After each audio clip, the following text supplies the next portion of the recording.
Building on its huge success in the commercial aviation field, Douglas, who had lost some of their ground against Boeing during the start of the jet age in the late 1950s, struck back in the early 1960s with the DC-9, a twin-jet short to medium-range airliner that would go on to leave a highly successful legacy in its wake, and help to replace 1940s-era piston-powered propeller airliners by becoming among the first jet aircraft to reach many remote airports across the globe. Although despite its huge success, the model would sadly not be enough to reverse the company's ever-dwindling fortunes as the decade progressed, as Boeing continued to move forward with winning designs that would firmly establish it as the world leader in commercial airliner concepts.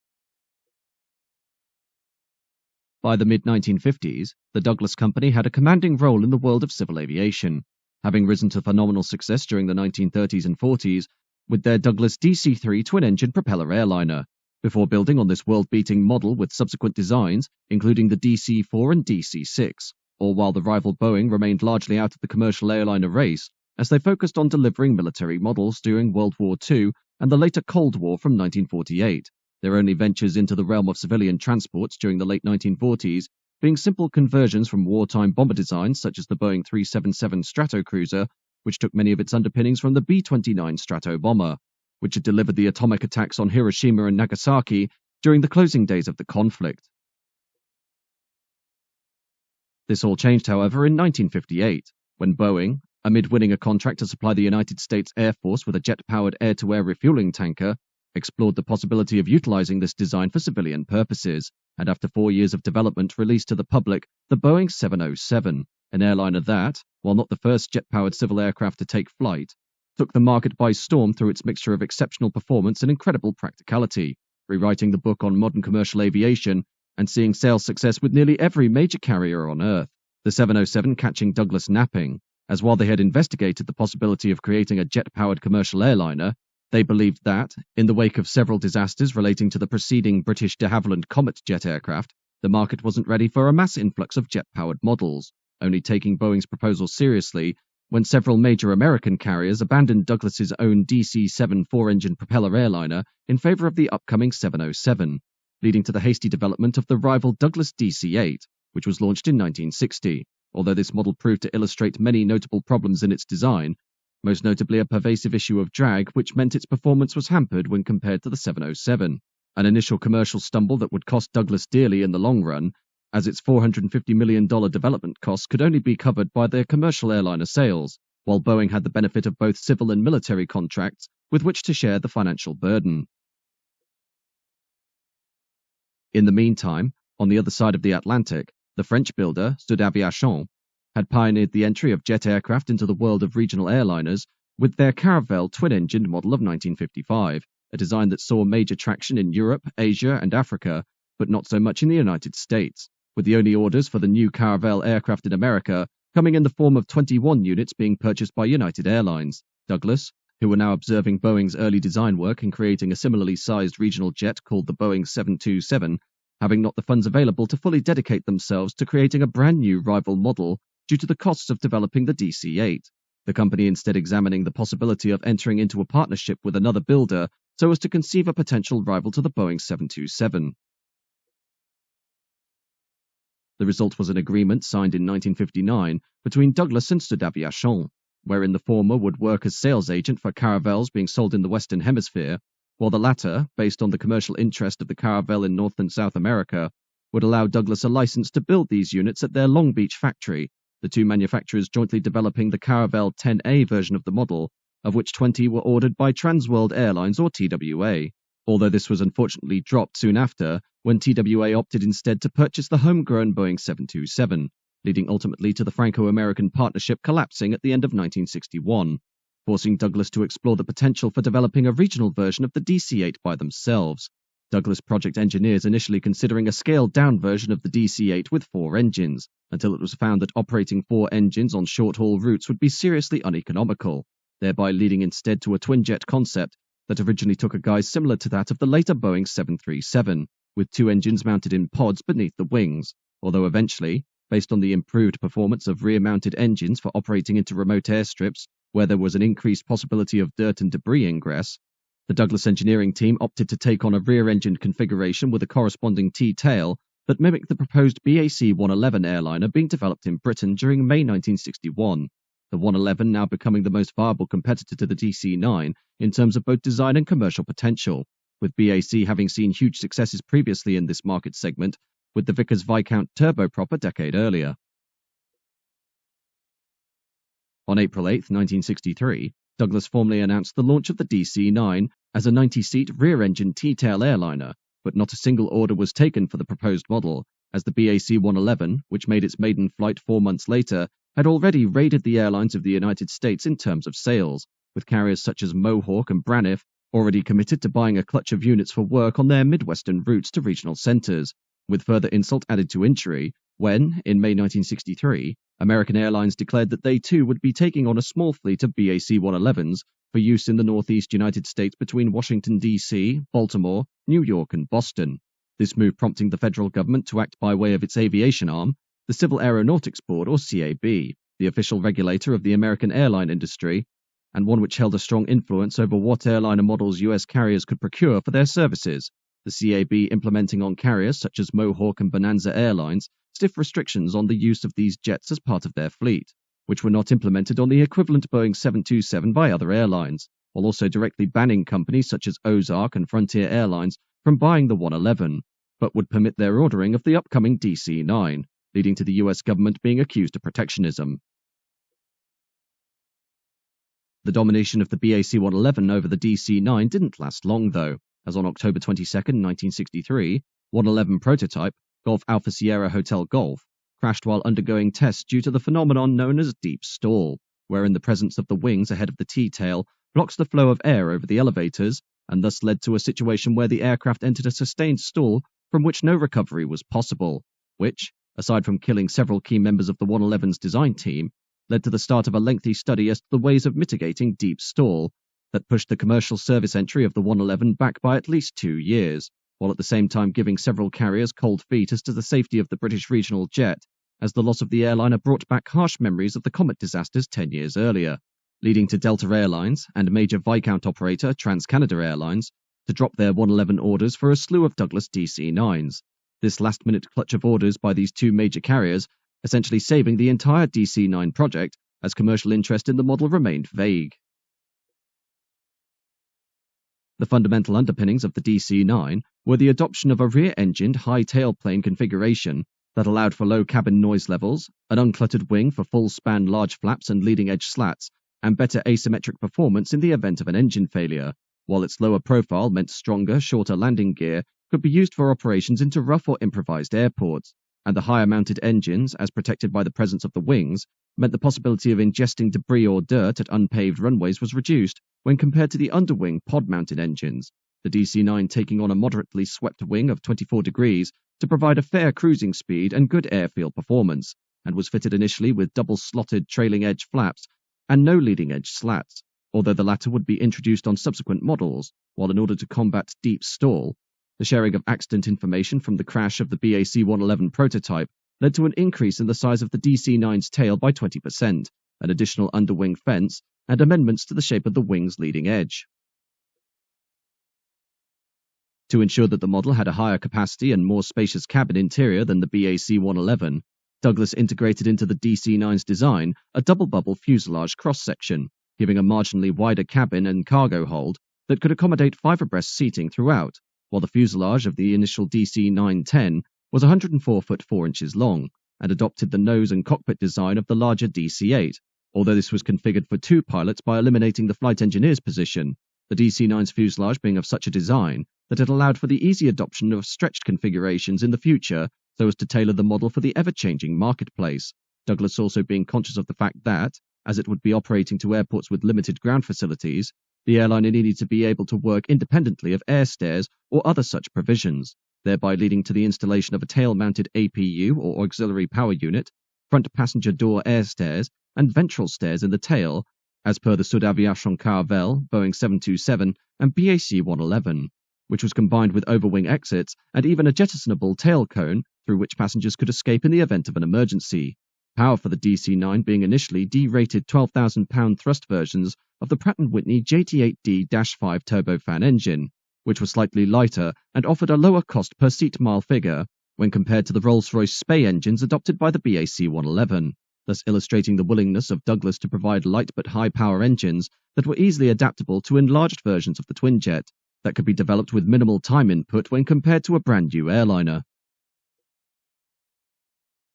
In the end, the first Douglas DC-9, November 9 Delta Charlie, rolled out of the Long Beach factory on January 12, 1965, by which time it had 58 firm orders under its belt from 7 airlines. The maiden flight of the airliner taking place 6 weeks later on February 25th and was conducted between Long Beach and Edwards Air Force Base in the California desert, where the unit would remain for onward flight testing, 5 test aircraft eventually being made available for trials by June of the same year, and thus leading to the rapid achievement of FAA certification 2 months ahead of schedule on November 23, 1965, by which time the DC-9 had accumulated 228 firm orders from across America and the globe. Delta Airlines, as the launch customer, making the highly publicized inaugural service of the DC-9 only a week later, with a run from Atlanta to Kansas City via Memphis, the aircraft, November 3305 Lima, notching up 7 flights on its first day, and thereby leading to Delta becoming a loyal DC-9 customer for the next 50 years.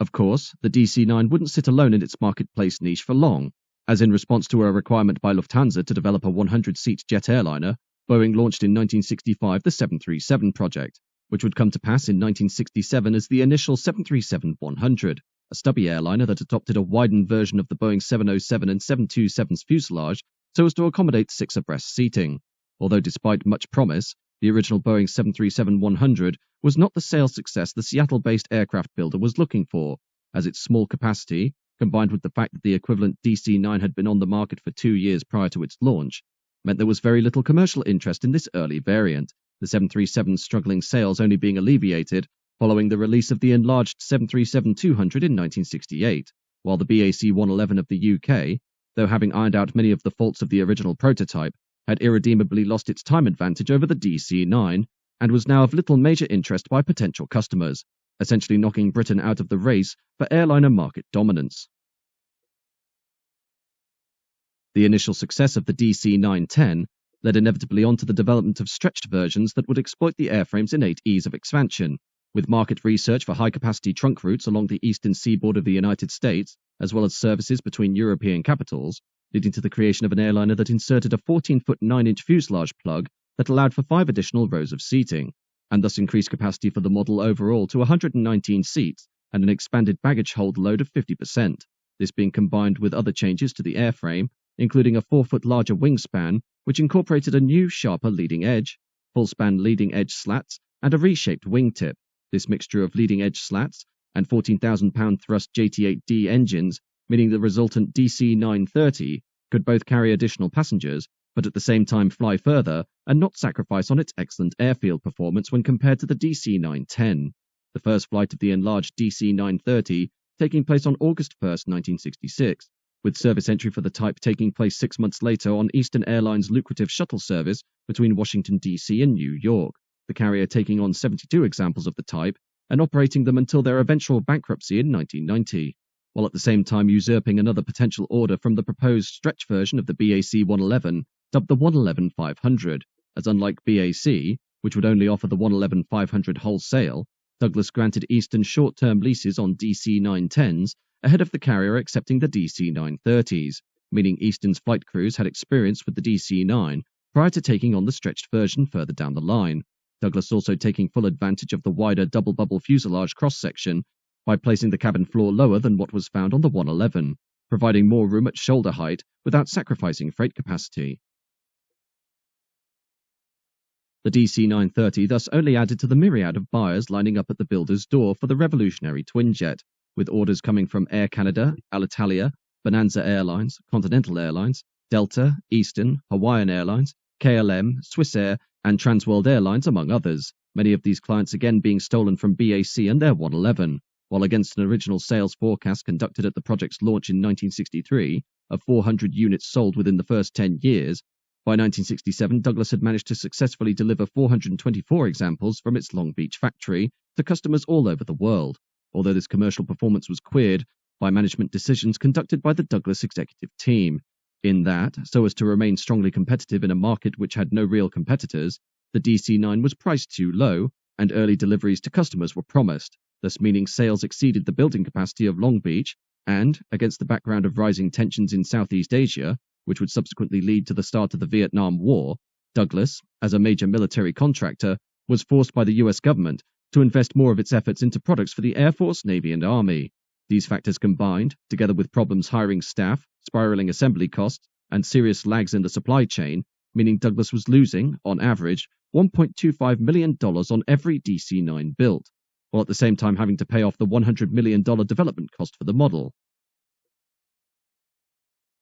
With the delays, litigation ensued, and Eastern Airlines, one of Douglas's largest customers, took the aircraft builder to court for non-delivery of airliners, with overproduction at Long Beach resulting in a waiting list for new DC-9s of between 9 and 18 months, only adding to further penalties being incurred as customers implemented stiff late fees on the company, turning what was meant to be the laying of a winning hand by the Douglas firm into a Pyrrhic victory that, while assuring them dominance of the short to medium range market sector below the Boeing 727, had ultimately put the company on the rocks financially, and with the firm now facing potential bankruptcy within the next fiscal year, despite the fact that it had a full order book for DC-9s, the company's financial advisors entertained an offer by the McDonnell Aircraft Company of St. Louis to purchase Douglas aircraft outright, and in January 1967, the two companies merged to form McDonnell Douglas at a cost of $69 million, the two firms officially unifying on April 28th of the same year.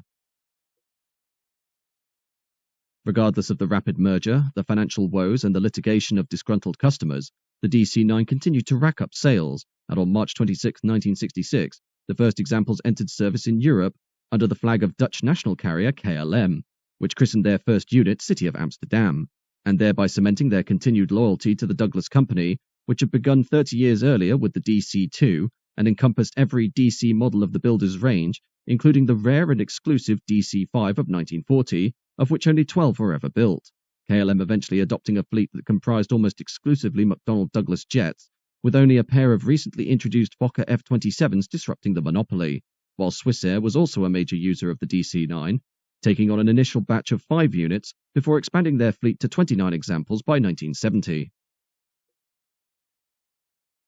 The most notable user of the DC-9 in Europe, though, and one which would firmly cement the flexibility of the airliner's platform, was Scandinavian Air System, or SAS, which had long been a customer of the Douglas company and sought the use of a short-range airliner that would provide greater capacity than their existing fleet of Sudaviation Caravels, Douglas responding by offering a custom-built variant of the DC-9 dubbed the DC-940, which extended the fuselage for the DC-930 by 6 foot 4 inches so as to accommodate 2 additional rows of seats. The DC-940 taking to the air for the first time on November 28, 1967, before entering service with SAS in March 1968, 49 of these units eventually being taken on by the carrier, together with several Series 40s being acquired by Toa Airways of Japan, although later attempts to mix the short-field performance of the Series 10 with the capacity of the Series 30, again at the behest of SAS, led to the development of the Series 20, an aircraft that combined the attributes of both but the appeal of neither, and thus remained an SAS exclusive with only 10 units ever built, although regardless, SAS, thanks to its strong attachment to Douglas and their ability to provide tailored models, meaning the airline was the largest single operator of the type outside the United States, with 70 examples on their books by the end of the 1970s. The final civilian variant of the Douglas DC-9 was the Series 50, which was also the largest version of the type through the adoption of an 8 foot 2 inch stretch in the fuselage to accommodate 139 seats, the Series 50 entering service in August 1975 with Eastern Airlines and seeing 96 units eventually delivered, while outside of civilian applications, the DC-9 airframe also lent itself to military options, including a dedicated medical air evac example for the US Air Force dubbed the C-9A Nightingale, adopting the name of the famous British nurse and social reformer Florence Nightingale, who organised care for wounded soldiers during the Crimean War of the 1850s, the C-9A being used primarily to provide rapid medical extraction flights for US military forces during the Vietnam War, and even gave rise to a dedicated cargo variant dubbed the C-9B Skytrain II, which revived the Skytrain moniker from the original C-47 transport aircraft of World War II, which itself was a military configuration of Douglas's DC-3 propeller airliner, the C-9B followed by the VC-9C,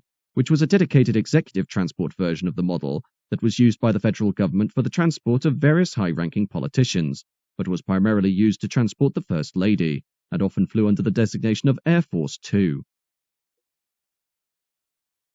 In terms of accidents, the Douglas DC-9 was involved in 107 hull-loss crashes that resulted in the deaths of 2,250 people, the first example taking place on October 1, 1966, when West Coast Airlines Flight 956, flying from San Francisco to Seattle with stopovers in Eugene and Portland, Oregon, crashed into terrain while approaching Portland with the loss of all 18 souls aboard. The aircraft, November 9101, a DC-9 Series 10, having only been in service with the carrier for 15 days prior to the accident.